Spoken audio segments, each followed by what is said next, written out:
capítulo de número 5, e versos 11 e 12, diz assim a palavra de Deus: e o testemunho é este, que Deus nos deu a vida eterna, e esta vida está no seu Filho. Versículo 12: quem tem o Filho tem a vida, quem não tem o Filho de Deus não tem a vida. Isso me faz lembrar no finalzinho da Segunda Guerra Mundial, um jovem alemão, muito jovem, praticamente um adolescente, ele é convocado para estar à frente de batalha para defender o seu país. Filho único, filho de um homem de grandes posses, era muito rico, o pai daquele jovem. Porém, a mãe já não estava mais viva. A família era constituída do pai e somente este filho único. E quando este pai se despede do filho, com muita dor, este filho vai comovido pelaquela distância que teria para com o pai agora, e vai para guerrear, vai para lutar, vai para a guerra. Eles estão agora, dias depois, acuados em um estreito de um rio, aonde os exércitos inimigos iriam aniquilá-los por completo. Pois bem, estava ele e mais 4 jovens ali, quando aquele jovem toma uma decisão. Ele diz: se ficarmos todos aqui, seremos mortos. Melhor que um morra do que todos padeçam. Então ele disse aos seus amigos: vão embora, atravessa a fronteira, os exércitos inimigos não vão lhes afligir, e eu vou enfrentá-los. Ele sabia que a morte era certa, mas ele tomou aquela decisão, preferiu ele morrer do que morrer todos os jovens que estavam com ele. Ele sai atirando loucamente, e enquanto ele era atrocidado, atiraram nele, castigaram-no. Os outros 4 jovens atravessaram a fronteira a nado, ficaram livres da morte certa. Era de costume na época, de quando alguém chegava para avisar da morte de um parente, de um ente querido, aqueles que usavam chapéu, eles chegavam com o chapéu na casa, e quando aquele pai, aquela mãe, aquele familiar recebia aquele chapéu, já sabia que aquela pessoa já tinha ido embora. Pois bem, esses jovens não tinham como chegar até o pai e contar a situação, pois eles estavam profundamente comovidos por aquela ação tão maravilhosa que aquele jovem tinha feito. Resolveram então entre eles pegar um quadro e pintar a imagem daquele jovem como eles a lembravam dele. Pintaram então o seu rosto, pintaram então aquele jovem heróico e puseram aquela imagem em um quadro e levaram para o seu pai. Quando chegam lá, entregam o quadro a ele e diz ao pai: seu filho é um herói, ele nos salvou. Preferiu ele morrer do que morramos todos. Nós não tínhamos nada que pertencesse a ele para lhe trazer, simbolizando a sua morte. Então fizemos um quadro, pintamos ele e trouxemos até o Senhor. Aquele homem comovido pega o quadro, pega uma caneta e escreve embaixo daquele quadro: o filho. De pendura em uma das suas paredes principais, as quais ele tinha muitos quadros pintados. Pois bem, era pintura dos grandes pintores da época, porque este homem era um aristocrata da alta sociedade alemã.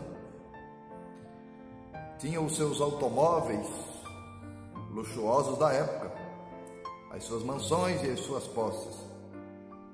Mas o que para ele era mais valoroso era aquele quadro, porque simbolizava a pessoa que ele mais amou aqui na terra, o seu filho. Este homem, já de idade, vê a guerra findar. Tudo aquilo acabou e a sua vida também chega ao final. Mas antes dele morrer, resolve ele fazer um testamento. E nesse testamento, ele resolve deixar registrado algo que impressionou toda aquela geração. Pois bem, o país estava agora em ascensão, precisava recuperar as suas forças, pois a guerra tinha sido impiedosa para com eles.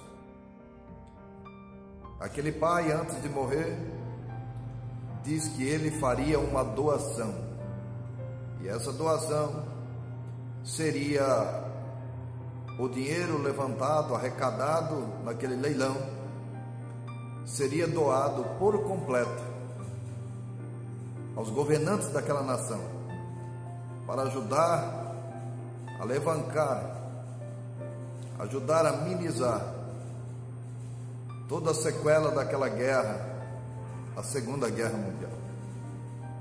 Pois bem, este jovem muito querido,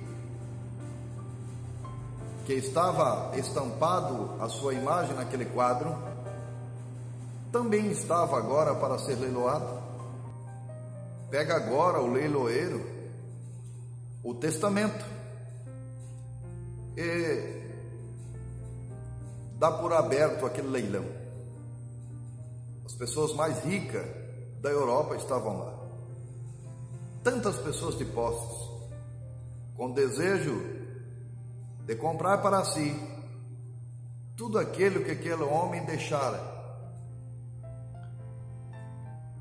Pois bem, o leiloeiro disse que faria a abertura do leilão com aquele quadro que trazia por nome o filho.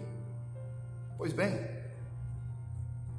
e ele começa a fazer um lance daquele quadro muito baixo. Se fosse hoje, seria R$100. Logo, ninguém se interessa, e ele começa a baixar o valor do quadro para poder leiloar as demais coisas. Aí sim, joias, posses, quadros de famosos, automóveis e as mansões. Ele resolve abaixar, o leiloeiro, o valor daquele quadro, e abaixou por 3, 4 vezes. Não houve interesse de ninguém. Ele então resolve abaixar ainda mais. Suponhamos que seja hoje R$10.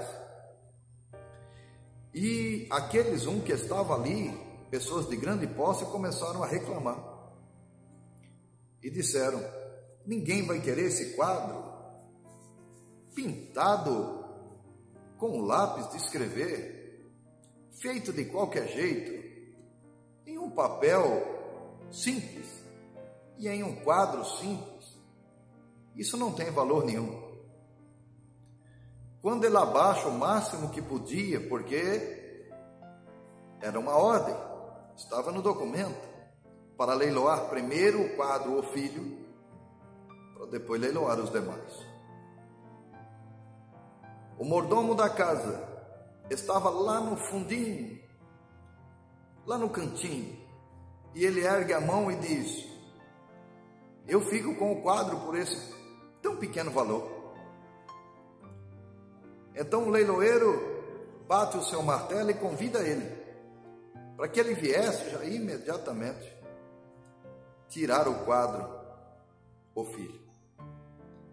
Pois bem, quando chega ali o mordomo, ele paga aquela importância mínima, pega o quadro e vai saindo. Aquela multidão que estava ali, os aristocratas da época, cheio de posses, disseram em alta e boa voz: agora sim vamos começar o leilão para as joias, para os automóveis, para as mansões. Mas o leiloeiro surpreende a todos. Bate o martelo e diz: está decretado o final do leilão. Todos disseram: como pode isso? Apenas foi leiloado esse simples quadro, que não tem nenhum valor. E então aquele leiloeiro surpreende a todos. O testamento está registrado da seguinte forma: quem comprar o quadro ou filho, leva todas as coisas, em consequência dessa tão linda escolha. O que aprendemos com isso? Aquele mordomo escolheu aquilo que realmente tinha importância para aquele pai, que era dono de todas as posses. Quando ele pega o quadro filho, é decretado: todas as outras coisas que pertenciam ao pai, pertence àquele que está com o filho. A Escritura Sagrada, registrada nesse texto, está explicando exatamente isso. As pessoas correm atrás de tudo nesta vida e deixam o Filho de Deus em segundo plano. Fica preocupado com aquela multidão que estava naquele leilão, observando apenas aquilo que é palpável, aquilo que enche os seus olhos, aquilo que enche os seus bolsos, aquilo que vai lhes fazer receber elogio de todos aqueles que estiverem à sua volta, por causa das suas posses, das suas posições. Mas como aconteceu naquele caso, no final da Segunda Guerra Mundial, também hoje acontece. Se você quer receber tudo do Pai, nosso Deus Todo-Poderoso, receba primeiro o Filho, aceite primeiro o Filho, leve o Filho de Deus para casa. E se você tiver o Filho em sua casa, toda a herança do Pai, então será sua. O texto diz: só tem um jeito de ser salvo, pelo Filho de Deus. Ele é o caminho, a verdade e a vida. Ninguém chega a Deus Pai se não for pelo Filho. As tuas orações, elas são respondidas quando você ora em nome do Filho. Os demônios vão embora, as enfermidades vão embora, as doenças vão embora, no nome do Filho. Receba o Filho de Deus, se você quer receber a herança do Deus Pai Todo-Poderoso. Quem tem o Filho de Deus, tem tudo.